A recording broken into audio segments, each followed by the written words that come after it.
Sakina.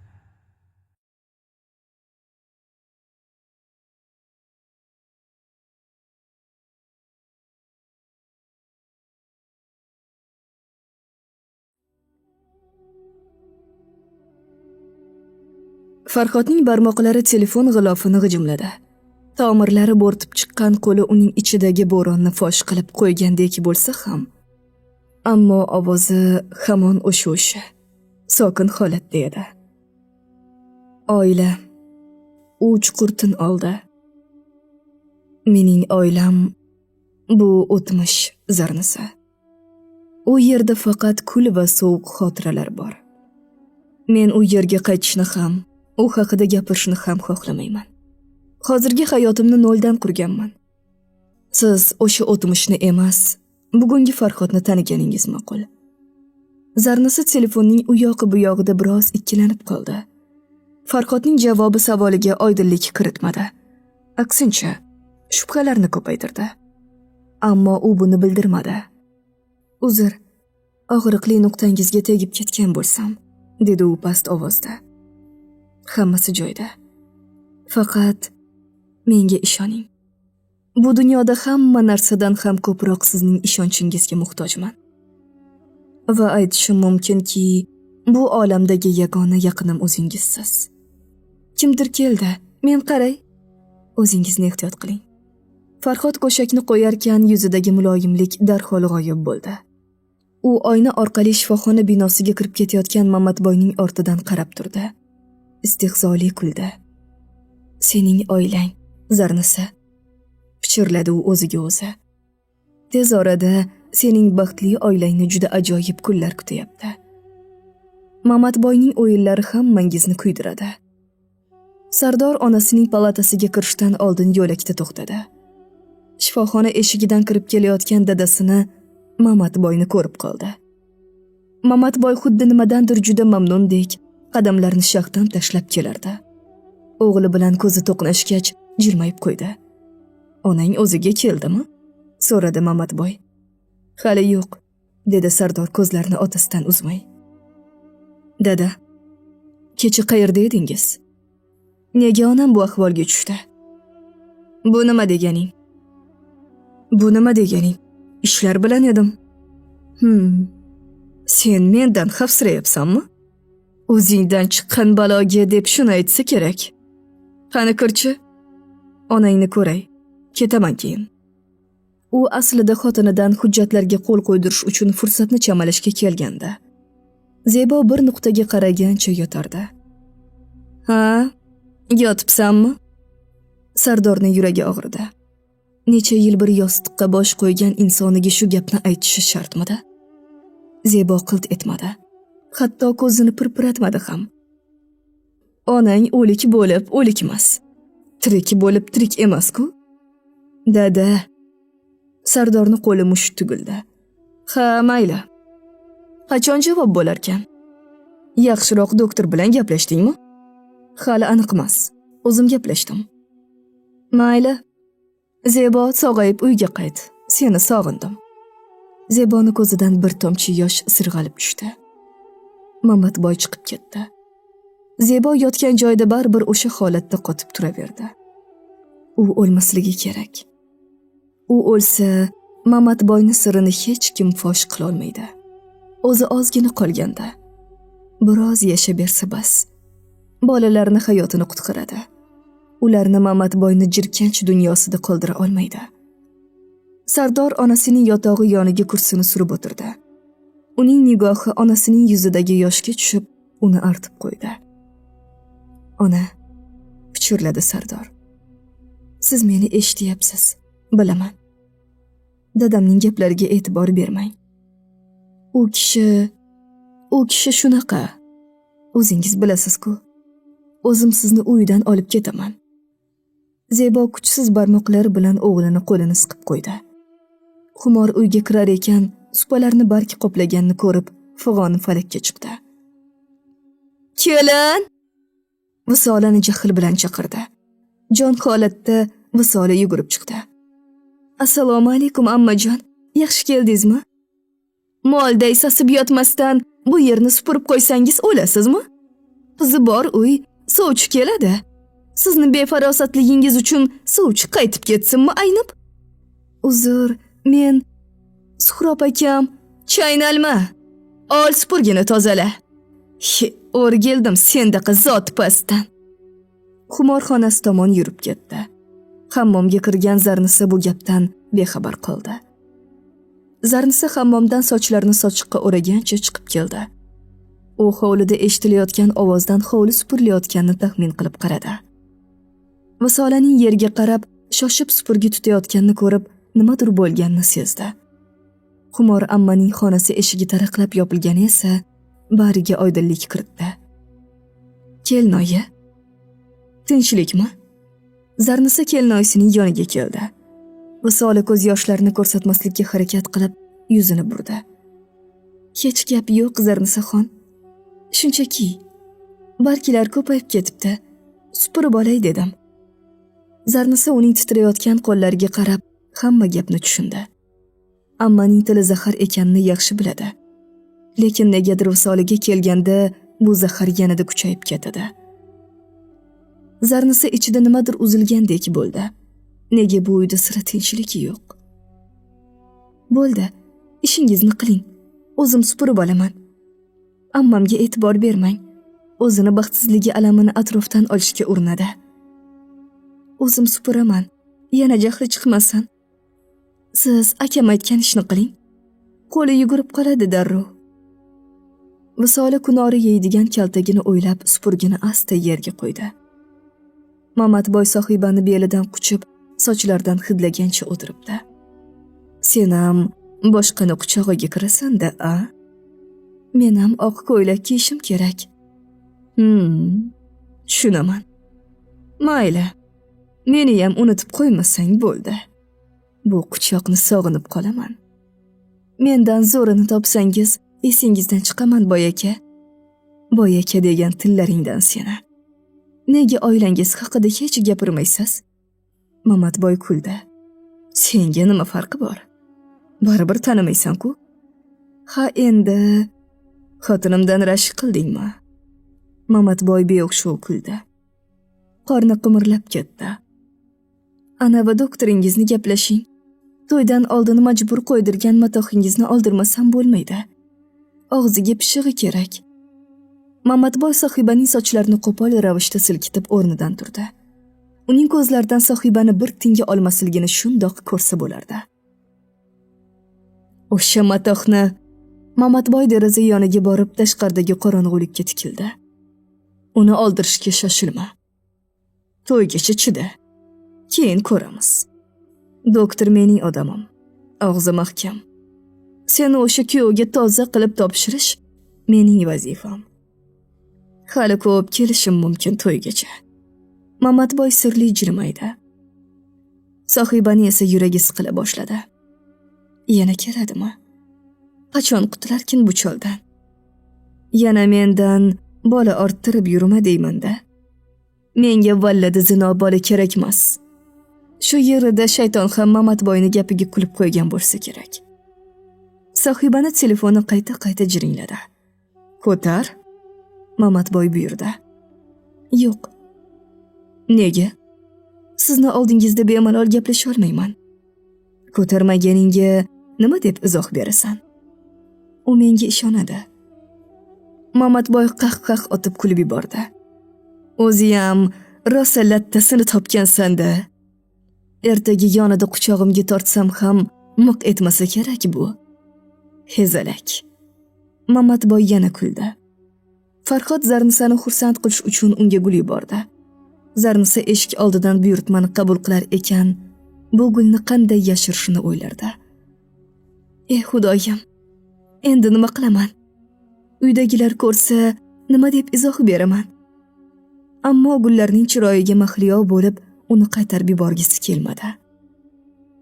Zarnisa gullarni quchog'iga bosib shoshib xonasiga kirdi. Tarovatli hid butun xonani tutdi. Lekin qizning ko'zlarida quvonch emas, xavotir aks etardi.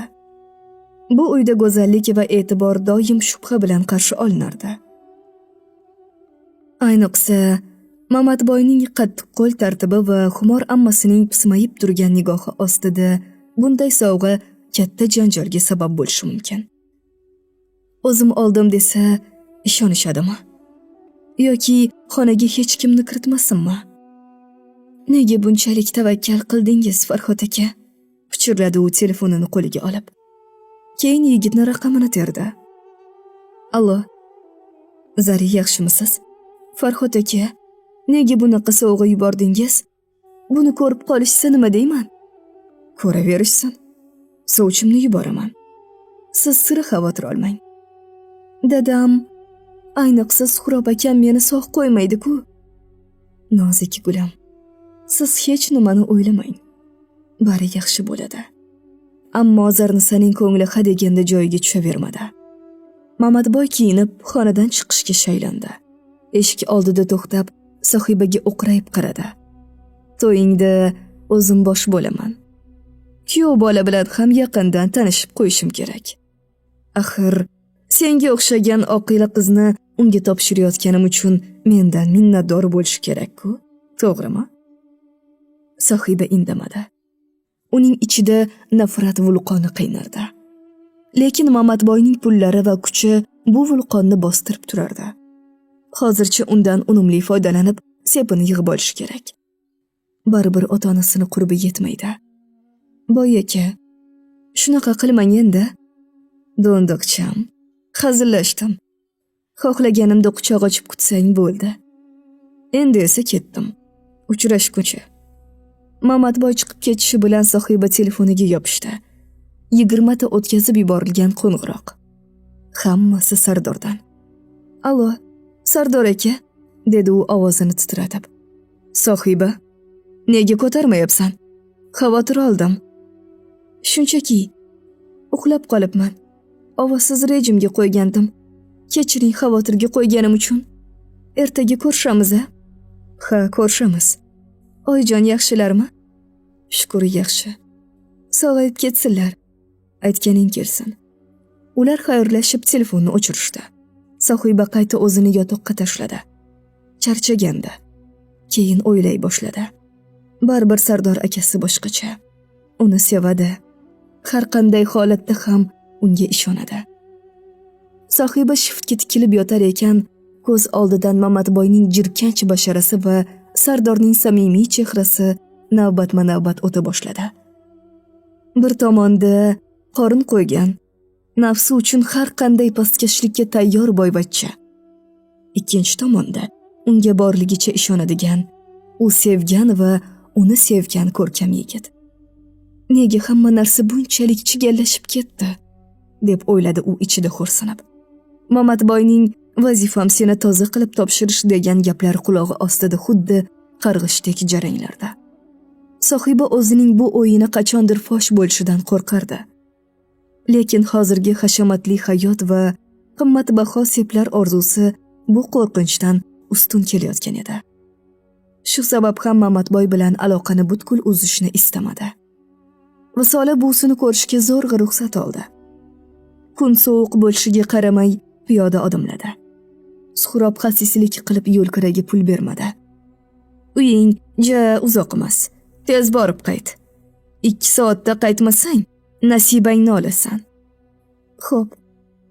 Visola yerga qaragancha indamay qolganda, mana yo'lda ketib boryapti. Buvsini, singlisini ko'radi. Bir yayrab kelsin. Bu uyda diqqi nafas bo'lib ketdi. Ancha yo'l yurib qo'ygach, ortidan kelgan signaldan ortiga o'girildi. U erim meni eltib qo'yarkan deb xursand bo'lgandi. Afsuski mashina rulida Feruz o'tirardi. Feruz mashinasini oynasini tushirib, Visolaga qarab g'alati iljaydi. Bu qarashdan Visola hech nima o'qib ola olmadi. Yo'l bo'lsin Visol. Piyoda yurish sog'liqqa foyda kuya, lekin havo ancha sovuq. Chiq olib borib qo'yaman uyingga, dedi u mashinani sekinlatib. Rahmat, o'zim ketaveraman, dedi Visola qadamini tezlatib. U Suhrobning rashkini va g'azabini yaxshi bilardi. Agar Feruzning mashinasida ko'rib qolishsa, keyinni tasavvur qilib ham bo'lmaydi. Qaysar bo'lmang. Eringiz baribir ko'rmaydi. Chiqing, uyingizga tashlab qo'yaman. Visola ikkilandi. Oyoqlari charchagan, sovuq esa suyagidan o'tib borardi. Uzr, bunday qila olmayman. Feruz Visola yo'q desa ham izma-iz boraverdi. Feruzning mashinasi g'ichirlab oldinda yana to'xtadi. U mashinadan tushib, Visolaning yo'lini to'sib chiqdi. Uning birdan tushgani Visolani seskantirib yubordi. Visol, nega bunchalik qo'rqasiz? Men sizga begona emasman-ku. Suhrobning fe'lini bilaman. U sizga bir tiyin ham bermasligini, ko'chaga itday haydab chiqarishini ham bilaman. Shu sovuqda piyoda yurish shartmi? Feruz aka, yo'limdan qoching. Suhrob akam bilsalar, nafaqat meni, sizni ham sog' qo'ymaydilar, dedi Visola ovozi titrab. U bilmaydi. Hamma gapni unga aytish shart emas. Qolaversa, men sizga yomonlik istamayman. Shunchaki sovuqda shamollamang degandim. Visola javob bermay chetlab o'tmoqchi bo'ldi. Ammo Feruz uning bilagidan mahkam tutib oldi. Shu soniyada yo'lning narigi betida qora jentri sekilladi. Visolaning yuragi ortga tortib ketdi. Nahotki Suhrob degan xayol miyasidan o'tdi. Baxtiga mashina o'tib ketdi, lekin bu qo'rquv uning butun vujudini muzlatib qo'ygandi. Xayr, men hali gapim tugadi demadim. Bunchalar latta chaynar bo'lib ketdingiz. Yaxshiyam sizga tegmaganim. Ezmalik ham evi bilanda. Visola bu gal juda tez qadamlar bilan ketdi. Feruzning qo'llari musht tugildi. Shu gapni bekor aytdi. Sardor onasi tinch ekanidan ko'ngli joyiga tushib, ishiga yo'l oldi. U katta omborxonani nazorat qilardi.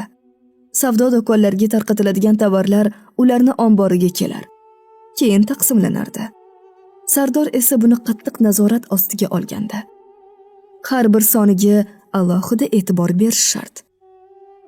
O'zining mashinasini akasi olib ketgani uchun Farhodni chaqirishga majbur bo'ldi. Allo, Sardor, tinchlikmi?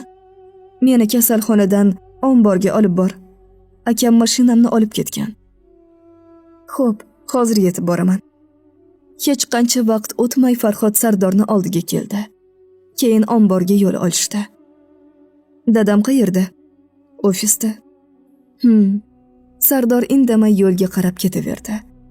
Keyin sohiba esiga tushib, unga qo'ng'iroq qildi. Allo, Sardor aka, yaxshimisiz? Yaxshi, o'zingchi? Yaxshiman. Hozir darsim tugadi. Qishloqqa ketaman. Mashinada bo'lsangiz, meni avtoshoh bekatga tashab qo'ya olasizmi? Sardor Farhodga bir qarab qo'ydi-da, javob berdi. Mayli. Institut darvozasi oldida bo'lib tur. Boraman. Xo'p. Qo'ng'iroq yakunlangach, Sardor mashinani ortga qaytarishni aytdi. Kelin bolani bekatgacha tashlab qo'yaylik. Institutga hayda. Xo'p. Farhod tirbandlikdan epchillik bilan o'tib olib, aytilgan manzilga 30 daqiqaga qolmay yetib keldi. Ana, qora kiyimli qiz. Shuni yonigacha bor. Farhod adashyapman deb o'yladi. Ammo mashina borib, sohibani oldida to'xtashini yetti uxlab, tushida ham ko'rmaganda. Bu qiz bo'lajak kelin shu. Ko'pam qarama, rashkim yomon. Xo'p. Farhod shokda qoldi. Nahotki ana buni yangilik desa bo'ladi. Mashinaga o'tirsa meni tanisa kerak deb o'yladi.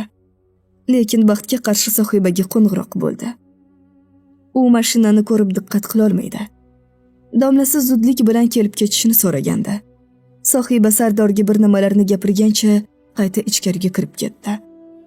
Sardor esa mashinaga kelib o'tirdi. Nima bo'ldi? Domlasi nimadir vazifa beribdi. Hayda omborga. Bekorga kelmadim. Uni ko'rdim. Shuni o'zi yetadi. Farhod ombor tomon mashinani haydab ketdi. Xotini ketgani esida yo'q Suhrob uni izlab singlisini xonasiga bexosdan kirib qoldi. Kirdi-yu, qotib qoldi.